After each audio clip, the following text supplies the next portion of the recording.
terlalu banyak drakornya, terlalu banyak sinetronnya. Sinetron yang kita lihat. Mestinya kan pertarungan gagasan, mestinya pertarungan ide, bukan pertarungan perasaan. Ini adalah pertandingan antar anggota keluarga sendiri, antar sesama anak bangsa, yang sama-sama ingin membangun negara kita, Indonesia.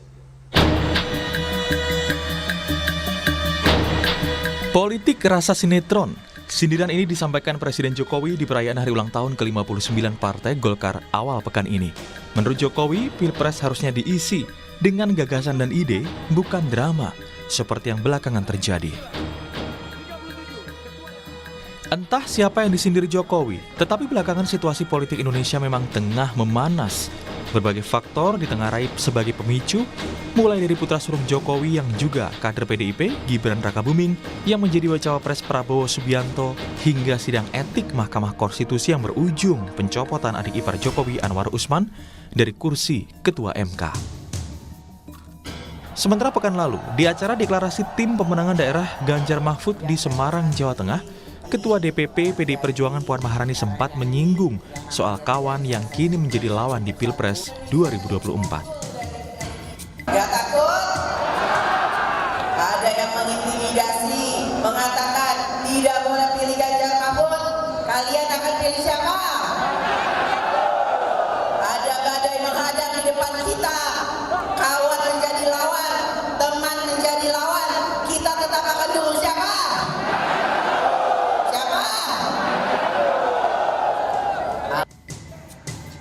Sindiran Jokowi soal politik rasa sinetron ditanggapi pula oleh kandidat di Pilpres 2024. Ganjar Pranowo setuju, sementara Prabowo menilai persaingan di Pilpres tidak akan bertahan lama karena perdamaian akan datang saat pemilu usai.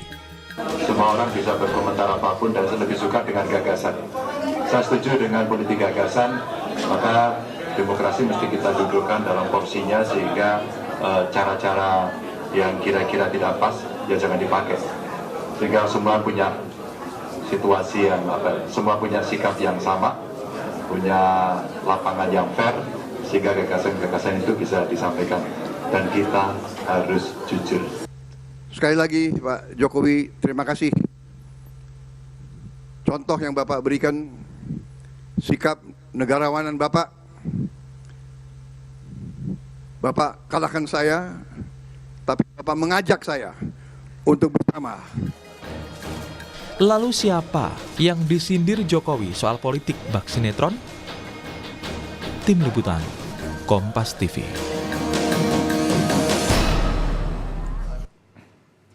Politik bak sinetron, itulah komentar Presiden Joko Widodo saat menanggapi situasi politik terkini jelang Pilpres 2024. Berbagai peristiwa belakangan ini memang memicu situasi politik di Indonesia memanas. Lalu adakah pihak tertentu yang didasar atau disasar Jokowi terkait sindirannya itu? Kita bahas bersama sejumlah narasumber pada pagi hari ini. Ada pengamat politik dari Universitas Al-Azhar Indonesia, Ujang Komarudin, yang hadir di studio pagi hari ini. Selamat pagi, Kang Ujang. Selamat pagi, Bang Radi. Assalamualaikum. Ya, waalaikumsalam warahmatullahi wabarakatuh. Dan melalui sambungan Zoom juga ada politisi PDI Perjuangan Andreas Hugo Parera, dan nanti juga akan bergabung melalui sambungan Zoom juga Ketua Badan Pemenangan Pemilu Bapilu Pro Jokowi atau Projo, Panel Barus. Nah, saya sebenarnya mau tanya ini pertama ke Bung Panel, tapi Bung Panel belum bergabung, kita akan tunggu. Karena Bung Panel ini secara politik sepertinya masih ada di belakang Pak Jokowi begitu ya di Pilpres 2024. Tapi saya akan ke Bung Andreas dulu ya, Kang Ujang ya. Bung Andreas, tadi Mbak Puan sebagai Ketua DPP Bidang Politik begitu di depan massa PDI Perjuangan itu mengatakan saat sekarang ini ada kawan yang jadi lawan. Ini memang tujuannya ditujukan kepada Pak Jokowi atau gimana nih, Bang Andreas? Ya, saya kira itu bisa ditafsirkan sendirilah. Okay. Tapi gini, soal ini politik rasa-rasa ini kan. Ya.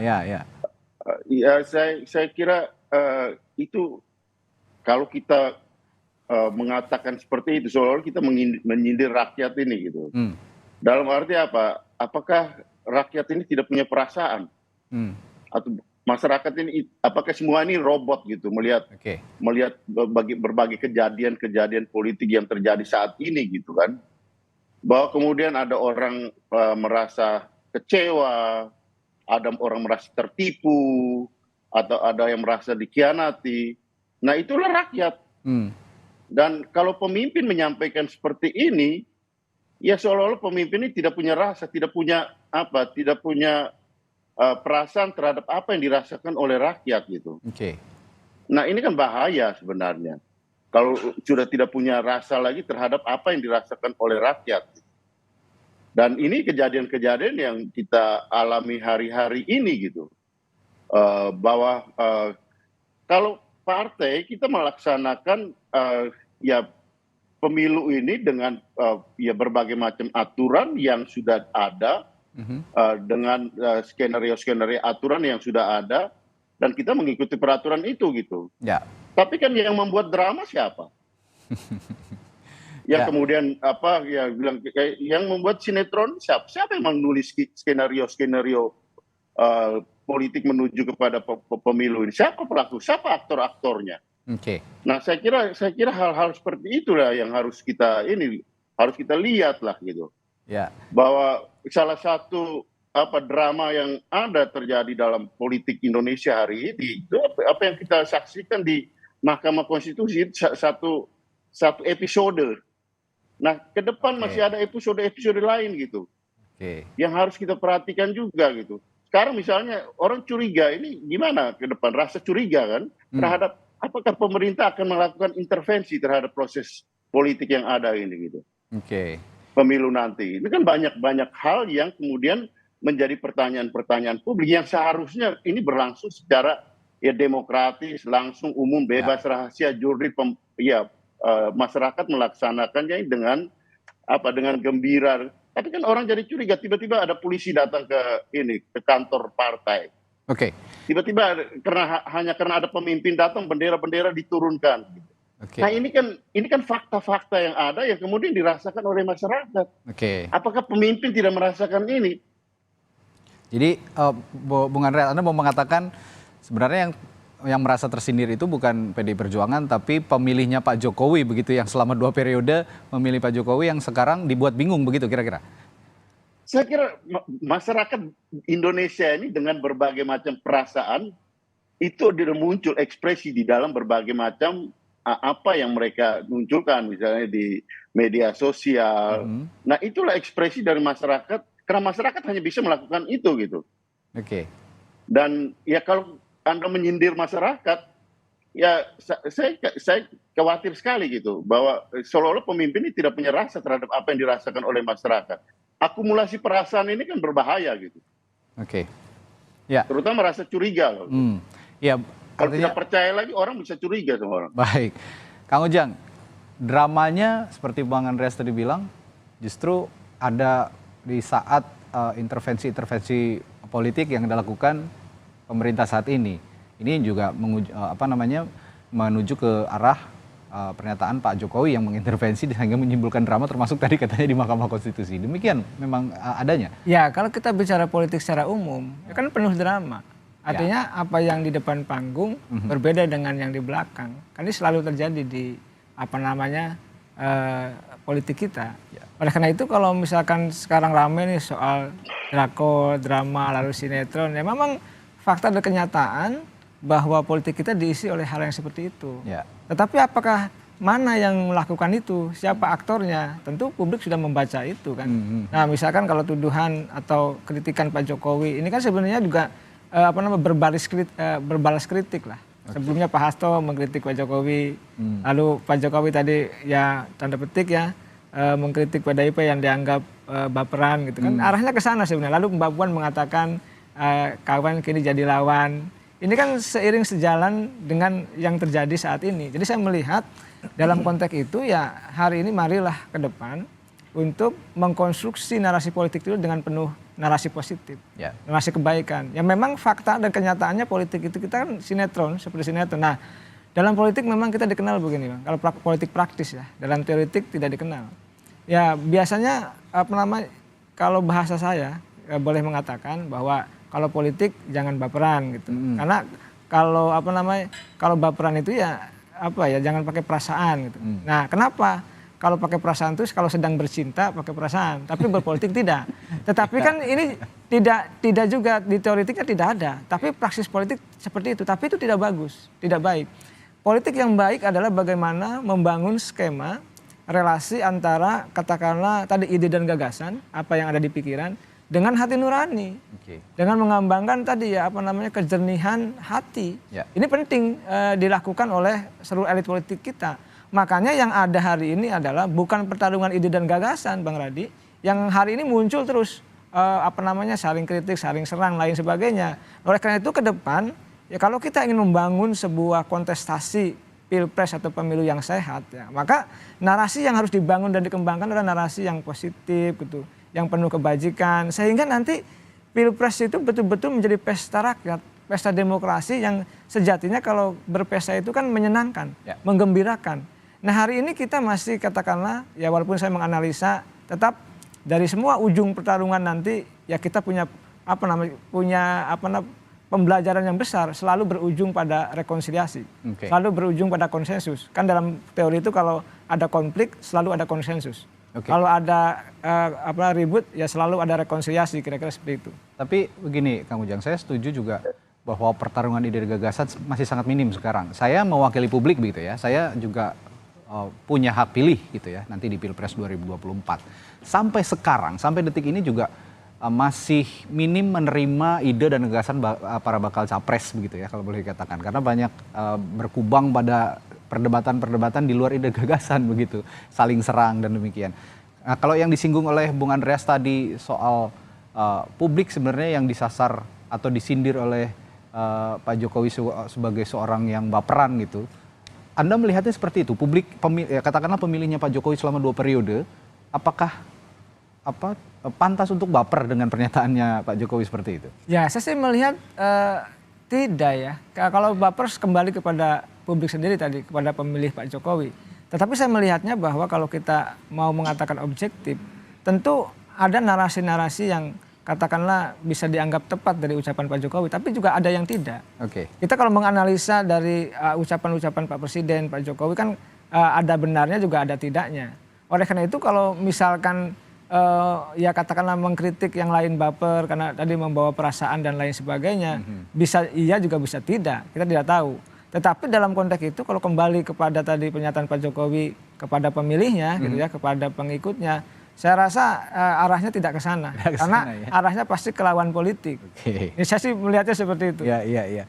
Ini saya juga sudah tersambung dengan, tadi sebenarnya kita akan ke Bung Panel, sepertinya Bung Panel belum bisa bergabung dengan kita. Jadi pagi hari ini yang bergabung ada Bang Emmanuel Ebenezer sebagai Ketua Umum DPP Prabowo Mania 08 yang sebelumnya juga sebagai pendukung Pak Jokowi ini, Jokowi Mania sebelumnya ya. Pak, selamat pagi, Bung Noel. Selamat pagi, Mas. Mantap. Selamat pagi, Pak Seth. Nih, Bang, lagi ngobrol-ngobrol ini, Bung Noel. Pak Jokowi kemarin, ya ngobrol-ngobrol soal ngobrol-ngobrol soal sindir-sindirannya Pak Jokowi. Katanya politik sekarang itu banyak bapernya, banyak drakornya, banyak sinetronnya begitu. Ini siapa yang disasar kalau Anda melihat pernyataan Pak Jokowi, Bung Noel? Ya, gerakan Pak Jokowi kan melihat realita itu ketika semakin mendekatinya pemilu di 2024 nanti. Karena orang-orang ini banyak yang baper memang hari ini, sensitif dan sebagainya. Saya rasa pernyataan Pak Jokowi itu wajar ya. Kenapa? Dia melihat itu real dan nyata bahwa kita melihat bahwa sikap berprasangka buruk, dikit-dikit ngambek, dikit-dikit keluh kesah. Kita lihat kayak kemarin FX Rudy, rumahnya didatengin polisi langsung bawa narasi ada semacam intimidasi dan sebagainya. Dia bilang oh ini tidak sepatutnya. Padahal base camp kita hampir semua saya tanya kantor-kantor pengusung Koalisi Indonesia Maju saya tanya sama kita disamperin dia sama polisi. Ternyata itu bentuk pengamanan kepolisian, bukan PDIP aja. ternyata koalisi Indonesia Maju, saya tanya DPC, bahkan DPP-nya juga disamperin polisi. Dan itu bukan intimidasi, itu mah tugas rutin. Makanya saya bilang hari ini kok banyak sekali narasi-narasi yang menyimpang dari harapan publik. Jadi saya rasa sudahlah, hentikan narasi-narasi yang basisnya itu adalah ketakutan-ketakutan. Karena kan kita mau demokrasi ke depan ini dihadapi dengan riang gembira. Jangan lagi membangun narasi-narasi ketakutan dan sebagainya. Apalagi kita lihat PDIP itu kan partai besar, kemudian partai ideologis, pasti bicara tentang gagasan-gagasan besar, bicara tentang hal-hal yang besar, dia hal yang ideologis, tidak ambekan-ambekan dan perasaan-perasaan. Dan saya yakin apa yang disampaikan Pak Jokowi itu tepat sekali. Agar apa? Publik juga harus bicara tentang bahwa politik itu rasional, bukan emosional. Makanya berpikirlah secara rasional, bukan emosional. Kira-kira begitu. Tapi begini Bung Noel, PDI Perjuangan sebagai partai politik yang mengusung Pak Jokowi, bukan hanya di Pilpres 2009 lalu 2014, bahkan dari Pilkada Solo dulu, lalu juga berlanjut ke Pilkada DKI, berlanjut ke Pilpres. Ini perjalanan romansa yang cukup panjang dengan PDI Perjuangan. Ibaratnya kalau memang sudah berumah tangga begitu, sudah mengarungi kehidupan berapa lama, tiba-tiba selingkuh gitulah istilahnya ya. Banyak juga kan kalau hubungan berumah tangga ternyata istrinya tidak terima misalnya, atau pasangannya tidak terima. Ini sesuatu yang wajar, ada perasaan seperti itu. Anda tidak melihat ada sedikit misalnya juga komunikasi etikal yang dilanggar oleh Pak Jokowi terhadap PDI Perjuangan? Oke, itu analogi yang tidak tepat menurut saya. Ini partai, bicara tentang ideologi. Dan saya melihat apa yang dilakukan Jokowi tidak ada ideologi yang dilanggar. Kedua, tidak ada juga semangat perjuangan yang juga dilanggar. Makanya saya coba menyanggah soal analogi itu. Ini bukan persoalan rumah tangga, ini persoalan ideologi. Ideologi perjuangan, jadi tidak bisa disamakan dengan apa yang tadi diargumentasikan Bung soal ini soal pernikahan dan sebagainya. Tidak ada. Jadi gini, jangan juga kita melihat kemarin ini kok PDIP sebagai partai besar, partai ideologis, kok jadi hitung-hitungan perjuangan. Jadi kan pernah ini dia pernah. Tak usah ngomong begitu.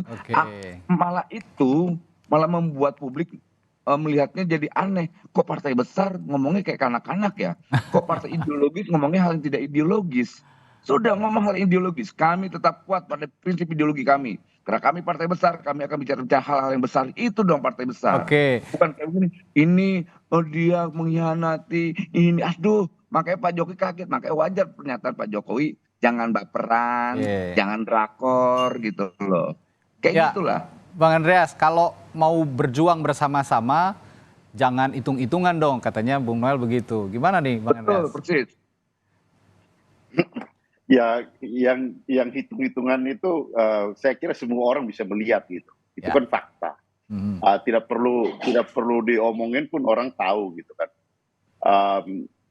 Tapi kembali pada bagaimana pemimpin melihat hal. Karena bagaimanapun politik itu dalam faktanya, dalam realitanya ada aspek rasionalitas dan ada aspek emosional yang harus kita jaga bersama gitu. Ini saya lihat dari sudut pemimpin gitu. Kalau pemimpin sudah sampai menyepelekan hal seperti itu, seolah dia melihat bahwa manusia itu adalah objek yang soalnya tidak perlu pakai bicara soal rasa gitu. Dan ini berbahaya. Kenapa? Karena ungkapan perasaan itu adalah ekspresi yang ada di masyarakat terhadap, ada rasa kecewa, ada rasa marah. Dan idealnya adalah kita bicara soal bagaimana rasionalisasi politik itu gitu. Bagaimana menjelaskan secara rasional. Saya setuju gitu. Dan itu yang harus kita lakukan gitu. Tapi rakyat punya hak terhadap apa yang dia rasakan. Nah, kita punya aturan main gitu. Dalam hal proses politik demokrasi ini dengan pemilu yang sehat, jurdil. Tapi kalau ada yang menciptakan drama-drama di dalam politik ini, di dalam pemilu ini, nah itu yang berbahaya. Nah kita kan lihat bagaimana perjalanan drama-drama politik ini gitu. Sejak mulai kita bicara soal selesai pemilu tahun 2019, menjalankan proses pemerintahan ini, sudah ada yang bicara soal merubah jadi 3 periode. Kemudian tambah 2-3 tahun masa jabatan. Dan semua kalau dirujuk, ini adalah bagian-bagian dari drama politik yang keluar dari skenario konstitusi yang seharusnya kita laksanakan gitu. Dan itu kalau pemimpin tidak melihat hal-hal seperti itu, ini kan berbahaya. Kemudian kita lihat bagaimana yang itu tadi yang saya katakan, peristiwa di Mahkamah Konstitusi itu adalah satu bagian episode drama yang merupakan keluar dari skenario konstitusi. Dan itu juga dilihat oleh rakyat. Kalau pemimpin kemudian menyepelekan apa yang dilihat oleh rakyat, ini berbahaya. Saya kira Bung Noel kan pernah mengalami ini. Kita tahu bagaimana tahun 97 itu pelaksanaan pemilu dan Soeharto menang pada waktu itu dengan drama politik yang skenario semua orang mendukung gitu. Hanya 1 tahun kemudian oleh orang-orang yang sama dia diturunkan gitu. Ya, Bung Kang Ujang, ini tadi Bung Andreas mengatakan dalam politik juga harus rasional gitu ya. Meskipun tadi Bung Noel bilang kalau mau berjuang jangan hitung-hitungan.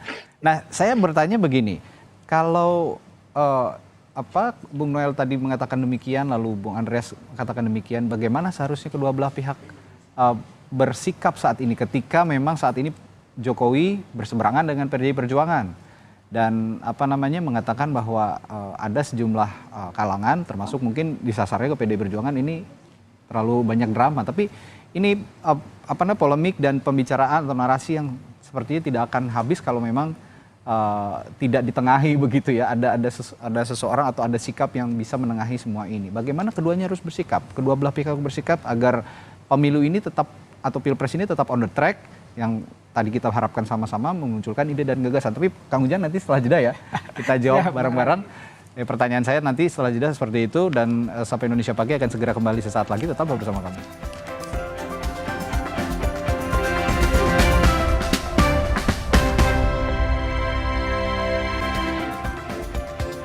Masih bersama kami di Sapa Indonesia Pagi, masih ada Kang Ujang di studio dan juga Bung Andreas Ferreira dari PDI Perjuangan dan Bung Noel dari Pro Prabowo ya. Dari Jokowi, Prabowo Mania, bukan Pro Prabowo, Prabowo Mania 08 gitu ya. Sekarang tadi saya akan bertanya kepada Kang Ujang, tadi sebelum jeda sudah sempat saya singgung juga. Sebenarnya apa sih analogi yang pas untuk menggambarkan kondisi saat ini? Ketika Bung Noel tadi mengatakan kalau mau berjuang jangan hitung-hitungan, tapi Bung Andreas juga mengatakan politik itu harus rasional. Dan mereka bagaimana harusnya bersikap untuk mengakhiri jangan sampai polemik ini berkepanjangan gitu Bang? Ya, kalau saya sih melihat dulu Pak Jokowi dengan PDIP bersatu. Ya. Lalu di tengah jalan ya sedikit naik turun hubungannya panas adem, lalu pisah ranjang. Nah, sekarang ini udah cerai. Nah, dalam konteks itu tentu butuh kebesaran jiwa dari Pak Jokowi, dari PDIP. Kenapa? Kebesaran jiwa dan jiwa kenegarawanan harus tumbuh muncul.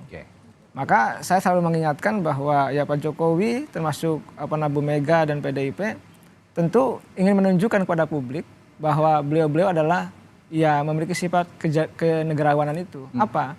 Artinya semua ucapannya, termasuk ide dan gagasannya dan tindakannya itu mencerminkan kepentingan masyarakat, bangsa dan negara. Nah kalau itu yang dipegang, maka ya mohon maaf ya saling sindir, saling serang itu bisa dihindari.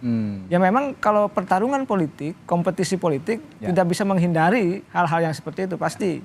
Tetapi kan paling tidak diminimalisir. Sehingga harapan kita ingin membangun narasi tadi ya pertarungan ide dan gagasan itu muncul. Kenapa? Kalau misalkan saling sindir saja hanya berkutat pada persoalan itu. Tetapi tidak meningkatkan derajat dan kualitas pemilu sendiri. Nah derajat kualitas pemilu itu ya dibangun konstruksi pertarungan ide dan gagasan itu. Bukan tarung saling sindir dan menyerang. Oleh karena itu ya saya meyakini ya Pak Jokowi dan Bu Megawati PDIP ya punya pengalaman panjang. Ya sekencang apapun pertarungan itu, perbedaan dukungan, ya perbedaan poros, perbedaan kepentingan, tetapi ya tidak menghilangkan untuk tetap menjaga persatuan dan kesatuan. Tetap untuk menjaga bahwa kualitas demokrasi harus kita jaga, kualitas pemilu juga harus kita jaga. Kenapa? Pemilu hari ini adalah legacy bagi Pak Jokowi. Jadi kalau misalkan pemilunya tidak berjalan dengan netral, tidak dengan baik, maka kembali ke Pak Jokowi. Jadi saya meyakini Pak Jokowi juga akan melakukan hal yang terbaik, PDIP juga akan melakukan hal yang terbaik. Nah kalau ini dilakukan, tadi walaupun sudah bercerai katakanlah ya, tapi sama-sama kepentingannya adalah menjaga bangsa ini, mempersatukan bangsa, mempersatukan masyarakat. Itu yang harus kita jaga. Seperti juga kita tahu waktu pemilu 2019 polarisasinya begitu kuat begitu ya. Pada endingnya juga happy ending gitu kan. Jadi ada rekonsiliasi yang bisa berjalan bersama begitu. Akhirnya menjalankan negara ini bersama-sama dari kubu yang menang dan juga kubu yang kalah begitu kira-kira. Tapi kalau narasi ini sendiri dibangun oleh seorang presiden begitu, menurut Anda akan bisa terjadi rekonsiliasi seperti itu? Saya meyakini ya, elit kita punya kebesaran jiwa itu, punya keinginan yang sama untuk bisa tadi ya berkompetisi, walaupun nanti ujungnya konflik, tapi selalu ada jalannya. Ya jalannya apa? Ada konsensus atau yang kita sebut rekonsiliasi. Nah ini kita selalu akan menemukan bentuk jalannya itu. Jadi sekencang apapun pertarungannya nanti, termasuk 2019 yang lalu, buktinya masih tetap dalam bingkai Pancasila, masih dalam bingkai NKRI. Nah, pertarungan hari ini katakanlah kalau kita lihat sudut pandangnya ya, antara Pak Jokowi di satu sisi dan di sisi yang lain katakanlah PDIP, tetap saja ke depan itu saya meyakini bahwa dengan kejiwa besaran mereka semua, beliau-beliau semua, termasuk jiwa kenegarawanan, ini tetap akan bersatu. Karena kita dinaungi dalam rumah besar Pancasila itu. Jadi sekencang apapun perbedaan, pisah ranjang dan cerai itu, tetapi jiwa mereka adalah jiwa patriot bangsa yang ingin tetap bangsa ini bersatu. Saya meyakini itu. Baik, ini narasi yang positif sekali sebenarnya dari Kang Ujang tadi memunculkan bahwa keyakinan dari Pak Jokowi maupun juga dari PDI Perjuangan akan sama-sama punya jiwa yang besar begitu ya, Kang Ujang. Tapi dari PDIP saat ini, Bung Andreas, kita ketahui Bu Megawati juga ya, Ibu Mega itu sebagai seorang presiden dulu dan sekarang Ketua Umum PDI Perjuangan. Ini akan juga dibangun oleh partai jiwa besar untuk akhirnya polemik ini disudahi, kita konsentrasi untuk pemenangan Pilpres begitu dengan ide dan gagasan, kira-kira begitu. Bung Andreas bagaimana? Justru PDI Perjuangan kan ya melakukan itu gitu. Dalam arti ya kita taat terhadap konstitusi gitu. Kita menjalankan ya agenda-agenda politik yang ada. Yang bilang drama siapa? Yang memainkan drama ini siapa? Yang menulis ya skenario drama ini siapa? Sutradaranya siapa? Siapa pemain drama ini? Kan semua orang bisa lihat itu gitu, Mas Radi. Nah oleh karena itu ya disinilah poin daripada ya apa yang kita bicarakan ini gitu. Jangan kemudian kita menepuk air di dulang terpercik ke muka kita sendiri gitu. Ini kan seolah-olah terjadi seperti itu. Saya nggak tahu apakah yang menyampaikan itu menyadari atau tidak gitu soal drama, soal perasaan-perasaan. Jangan sampai kita menepuk air di dulang kemudian terpercik ke muka kita sendiri. Kalau PDI Perjuangan kita mengikuti skenario-skenario politik yang ada. Kita tidak, ya apa yang terjadi di MK, semua orang bisa lihat. Dan ya kami mengikuti semua proses apa yang sudah diputuskan oleh Hakim Konstitusi, kita laksanakan itu gitu. Kita fokus pada memenangkan Pak Ganjar dan Pak Mahfud.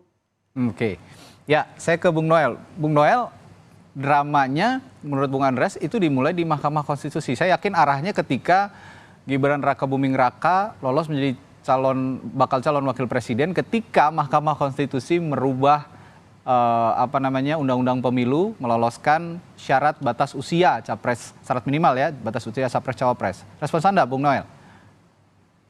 Ini keputusan MK itu terjadi sebelum ada pendaftaran ya di KPU. Artinya peluang PDIP untuk menggait Kaisang juga bisa, menggait Bobi juga bisa, menggait anak-anak muda yang lain juga bisa. Kenapa tidak dilakukan? Kan kesempatannya sama, berlaku untuk Mas Ganjar, berlaku juga untuk Mas Anies. Saya jujur aja, saya merasa kaget ketika PDIP coba ada semacam resistensi terhadap pimpinan kaum muda. Ingat, Pak Jokowi itu selalu melakukan terobosan-terobosan yang yang cakupan berpikir kita ini tidak nyampai. Saya melihat bahwa anaknya itu menjadi pionir untuk pemilihan kaum muda.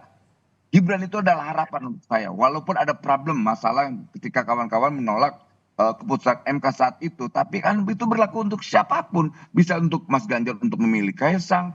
Kenapa itu tidak dilakukan? Gitu loh. Kita nggak mau drama. Kita nggak mau drama. Kita nggak mau drama katanya Bung Noel. Kita nggak mau drama. Itu nggak begitu. Gini, makanya sekarang kayak gini. Sudah diberhentikan ketua MK-nya. Lalu apalagi persoalannya? Saya jujur ya, saya akan melakukan gugatan lagi nanti setelah Pilpres meminta agar pembatasan umur 40 tahun segera dicabut.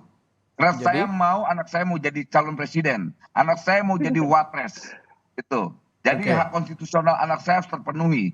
Saya tidak mau lagi persoalan usia ini kan dampak dari apa yang keputusan dan pembatasan konstitusi batasan umur 40 itu membatasi gerakan kaum muda. Dan itu dilakukan oleh para politisi yang korup saat itu. Dan ini harus kita juga cara berpikir korup kita. Ya, Bung Noel. Saya berpegang kan itu sudah terjadi kan. Itu kan sudah terjadi sampai akhirnya paman jadi korban. Oke, Bung Noel, tapi kalau ngomong soal kesempatan, kasih kesempatan. Pamannya Gibran jadi korban dari drama ini. Ya. Sepakat soal gini, ini kan partai PDIP ini partai kader, partai ideologis. Ayo dong sama-sama kita berjuang soal dengan kaum muda. Itu baru enak kita ngebahasnya. Ini sebuah terobosan, ini sebuah gagasan cemerlang buat bangsa ini. Pak Jokowi berani mengorbankan anaknya untuk apa? Untuk mengisi ruang kosong yang selama ini dikorup oleh para polisi tua. Apa yang dihasilkan oleh para politisi tua kalau tidak mewariskan apa? Konflik kebencian. Berapa puluh tahun kita rasakan hal itu. Begini, dan Bung Noel. hari ini itu harus kita akhiri. Warisan konflik, warisan kebencian yang diwariskan oleh para politisi tua kita hentikan. Mari kita bicara tentang ke depan, tentang Indonesia yang lebih baik. Biarkan Mas Gibran ini adalah harapan menurut saya. Walaupun ada masalah, tapi dia harapan. Setiap perubahan harapan. Itu pengorbanan. Ya, harapan saya garis bawahi. Tapi begini, Bung Noel, berbicara soal harapan, berbicara juga soal pionir begitu ya, Mas Gibran dianggap sebagai pionir kaum muda untuk menjadi pemimpin di Indonesia begitu. Tapi kalau kita lihat di negara ini sebenarnya agak out of topic dari perbincangan kita hari ini, cuman saya akan menggeser sedikit.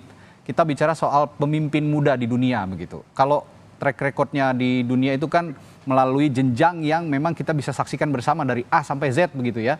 Nah, Mas Gibran ini menurut Anda sudah punya jenjang itu sehingga layak begitu dicalonkan sebagai seorang memimpin negara ya, bukan pemimpin di daerah saja, tapi ini pemimpin negara yang memimpin 270 juta lebih rakyat Indonesia. Saya tidak meragukan soal leadership-nya dia, kemampuannya dia, leadership-nya. Kita karena melihat waktu Jokowi menyalonkan saja, siapa yang tidak meragukan Pak Jokowi? Jokowi anak pinggir kali, Jokowi wong deso apa. Dan saya lihat Mas Gibran ini sosok pemimpin yang mampu beradaptasi dengan tatanan baru hari ini soal apa? Soal rezim digital. Nah, kita ini yang tua-tua ini ngerti apa sih sekarang dengan hari ini? Itu tidak ada tatanan baru yang saya lihat para polisi tua ini yang tidak paham soal itu gitu loh. Ini soal leadership, kemampuan, kompetensi dan sebagainya. Saya melihat Mas Gibran itu punya kemampuan. Jangan diragukan dong, tapi ya nggak apa-apa. Ketika orang mengerti itu bagus sekali. Jangan tidak, agar apa? Saya Mas juga Gibran menunjukkan bahwa dia benar-benar seorang leadership yang punya kemampuan untuk bangsa ini ke depan. Kalau ngomongin melek digital, saya jadi tersinggung nih sama Bung Noel. Saya juga paham loh digital, Bung Noel. Bukan hanya Mas Gibran kalau literasi digital. Bukan menjadi dia, tapi para politisi tua. Banyak yang paham soal digital, apalagi Gen Z dan milenial sekarang. Termasuk Pak Prabowo ya. Ya, termasuk Pak Prabowo. Ya. Saya kan mengkritik siapapun. Gitu Oke, Bung Andreas, itu narasi atau argumentasi dari Bung Noel soal Mas Gibran sudah layak lah begitu ya katanya. Nah, kalau PDI Perjuangan sendiri dikatakan kaderisasinya juga untuk kaum muda masih terhambat. Apa respons Anda soal ini?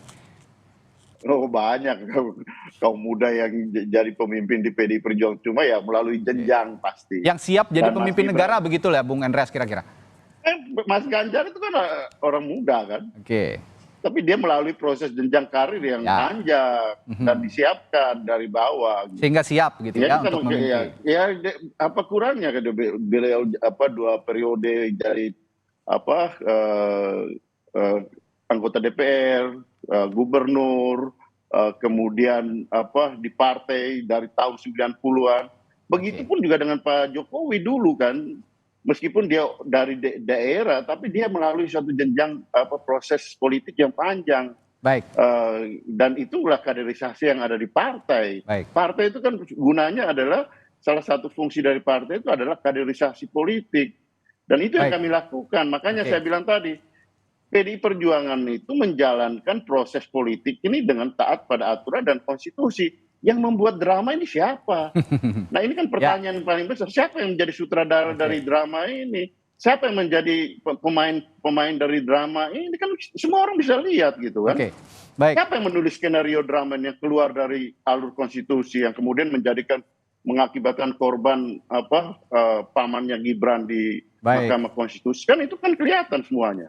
Itu kembali lagi berarti kepada publik, saya juga sebagai publik yang menilai nantinya, meskipun di last minute akan memilih siapa nanti akan kelihatan lah ya, begitu kira-kira. Singkat saja Kang Ujang untuk terakhir, kapan narasi-narasi ini dihentikan dan juga kapan ide dan gagasan itu harus muncul? Apakah sesegera mungkin dari sekarang? Ya, saya sih melihat hari ini ya sekarang. Karena begini, kalau narasi kebaikan, narasi ide dan gagasan tidak muncul, maka yang muncul narasi negatif. Ini tidak boleh. Oleh karena itu jangan mengulang Pilpres 2019 yang lalu. Nah, mari kita sampai nanti ada polarisasi lagi gitu lah ya. Kita perbaiki. Ya, saya meyakini ya elit politik kita sudah membangun kesadaran itu untuk membangun narasi tadi ya, membangun konstruksi berpikir pertarungan ide dan gagasan itu, dan itu peluangnya ada untuk menutup ruang-ruang tadi munculnya ide-ide yang negatif, kampanye hitam gitu ya, lalu juga penyebaran hoax, fitnah dan lain sebagainya, menutup ruang itu.